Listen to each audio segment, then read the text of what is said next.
ఈ రాష్ట్రం ఏర్పడిన తర్వాత అధికారికంగా తెలంగాణ తల్లిని ప్రతిష్ఠించుకోవాలి. ఆ తెలంగాణ తల్లి కూడా కోట్లాది మంది తెలంగాణ ప్రజల అమ్మలాగా ఆరాధ్య దేవునిలాగా ఉండాలనేటువంటి ఆలోచనతో ఈరోజు పోరాటానికి స్ఫూర్తించే తల్లిలాగా, కోట్లాది మంది ప్రజలను ఆశీర్వదించే తల్లిలాగా, కోట్లాది మంది ప్రజలకి పసిడి పంటలు పండించేటువంటి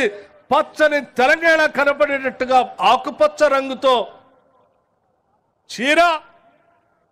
పౌరుషానికి ప్రతీకగా ప్రగతిశీల భావాలతో ముందుకు వెళ్ళేటట్టు ఎరుపు రంగుతో ఒక పక్కన అత్యంత బహుజనుల పోరాటాల స్ఫూర్తిని గుర్తు చేస్తూ ఉండేటట్టుగా కింద పీఠం బ్లూ కలర్తో పోరాటాలని చేయటం ఒక్కటే కాదు, ఎంత అధికారం ఉన్నా ప్రజా సంక్షేమాన్ని మర్చిపోయి అణగదొక్కుతున్న